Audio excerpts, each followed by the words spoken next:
Dear Madam President, dear Ursula von der Leyen. Well, first of all, also on my behalf and on behalf of the entire federal German government, congratulations, dear Ursula von der Leyen, upon the conferral of this eminent award of the International Charlemagne Prize of the city of Aachen.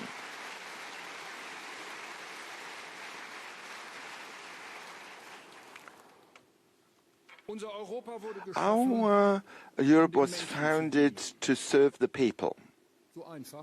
It's as simple as that, but also poignant, as has been pointed out time and again by our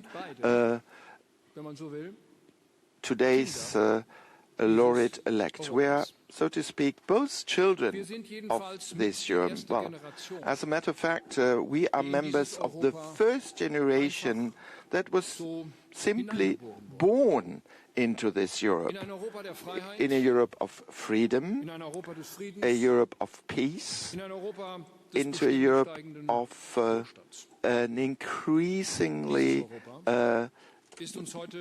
higher prosperity. And this Europe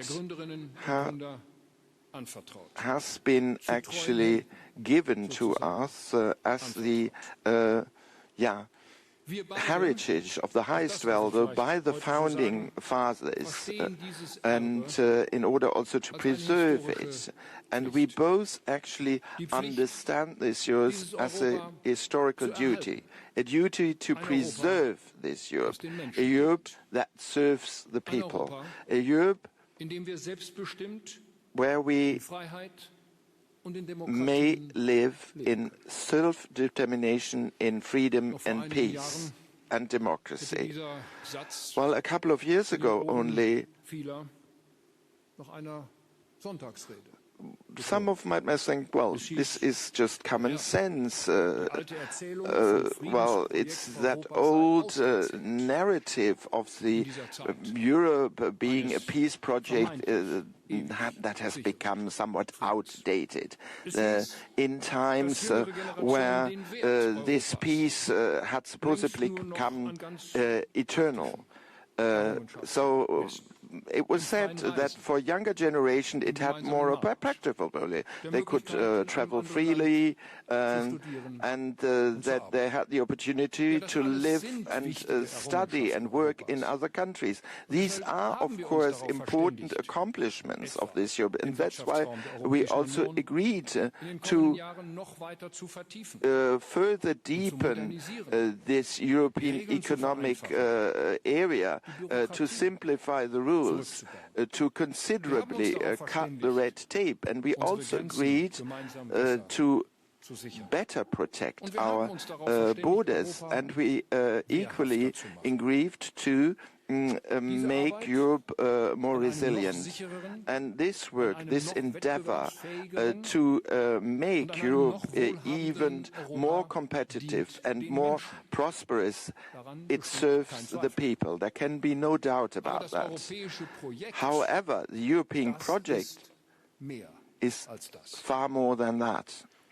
The great European Helmut Kohl, when he was conferred the Charlemagne Prize jointly with François Mitterrand, actually worded it in the following way in this very hall.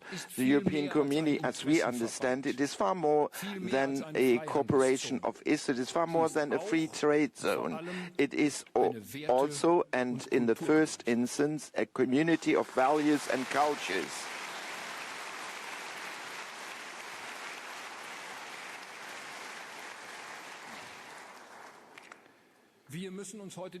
We have to ask ourselves the following questions now.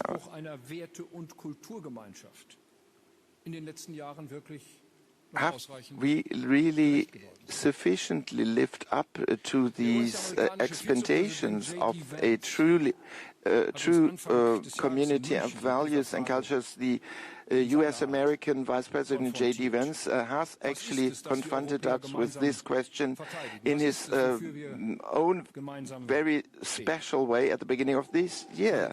What are we actually representing as Europe? So what do we stand for jointly? We do not have one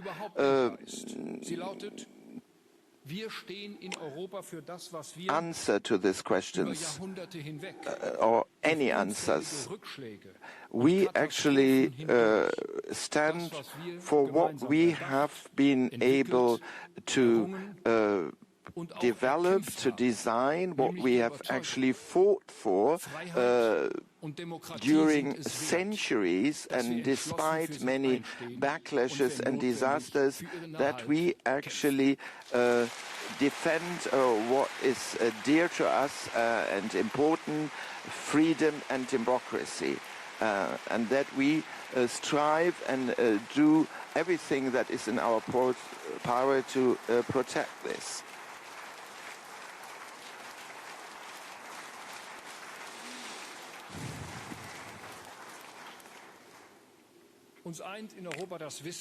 Well, what unites us in Europe is the knowledge that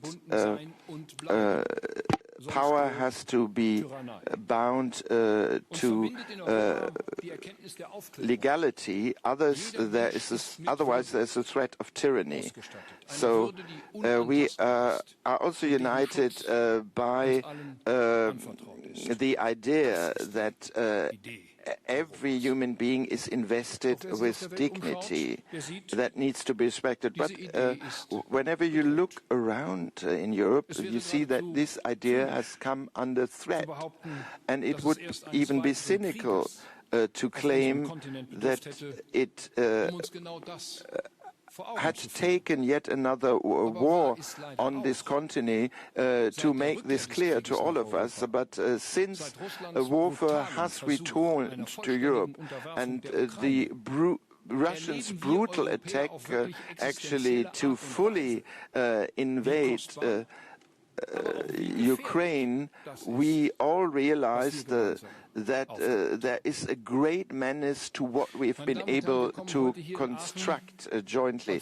Ladies and gentlemen, we've come together here in Aachen as a true family, a true European family in this city that represents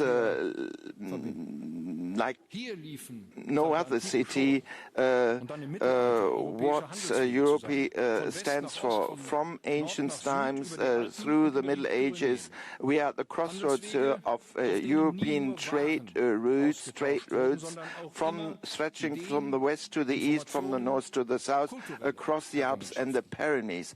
Trade routes where not only goods were exchanged, but also ideas, information and cultural accomplishments. Here at the Imperial Palace of Aachen, actually the Eastern and Western Franks could meet and communicate without the help of interpreters back then. And what's also common is our German-French roots that we find here. We as European nations know perfectly well what we stand for, what we have to defend nowadays, but the peace project that has been very successful internally now has to be further developed to make it also a peace project for the outside world. And it's also our historical task to make Europe strong again in order to reinstate peace on our continent on the long run.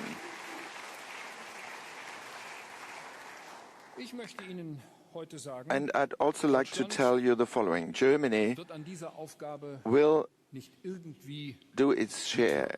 It will not just make any contribution in achieving this. We are ready and prepared. In close cooperation and coordination with our European neighbors, we will take a lead with strong determination. We will continue supporting Ukraine with all what is in our power at military level, but also politically and economically.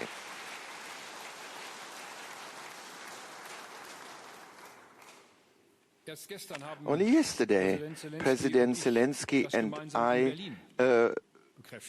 reinforced this once again in Berlin. Only a couple of weeks ago, we changed our constitution in Germany in order to provide us with the necessary means to step up our defense capacities, but also to make a sound contribution to a better defense of our partners and our allies. We also strive for a closer European cooperation with regard to defense industry within the European Union, but also with our partners such as the UK, Norway, and many others. We as Germans are also ready at the upcoming NATO summit in June to make far-reaching decisions in this respect. So we have to make important decisions for our own safety, but also for this transatlantic alliance as a whole.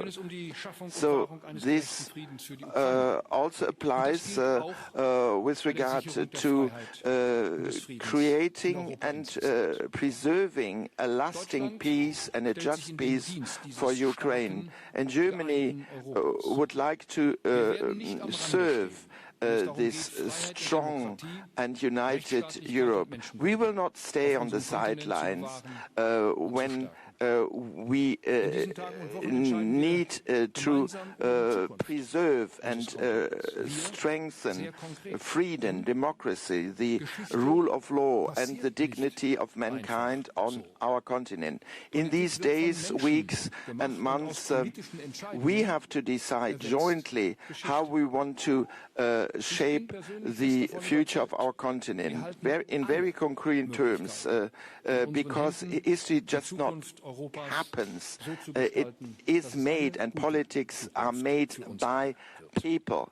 And from these political decisions will stem our history. And I'm deeply convinced we have all opportunities to achieve this for a good future in Europe for all of us.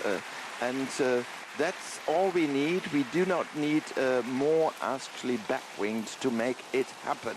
All it takes is this European idea of a community of peace and freedom for everybody, and uninfringed dignity for all. And we already witness it now. There is a new spirit. It was there when I actually took the night train to Kiev jointly with Emmanuel Macron, Keir Starmer, and Donald Tusk. It was there, present at our meetings in Paris, London, Rome, Tirana, and Turku. And it was also present when, about 1 week ago, we signed an important agreement with the British Prime Minister Keir Starmer, paving the way for a new approach for the European Union and the United Kingdom to actually get closer together in the interest of the people living on both shores of the Channel. And this spirit was equally present last year on the Cathedral Square of Vilnius at the roll call of our German brigade, Lithuania. And that is supposed now to be stationed on the northeastern flank of NATO.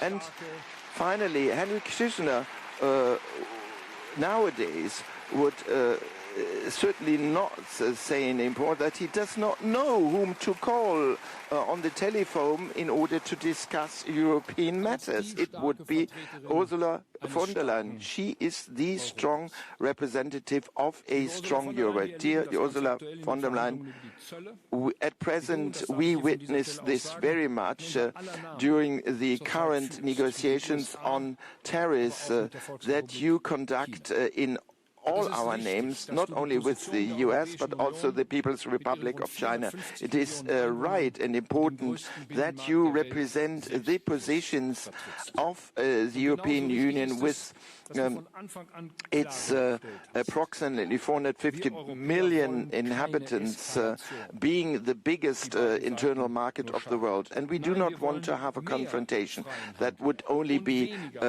detrimental for both parties. We would like to have fewer tariffs and more free trade.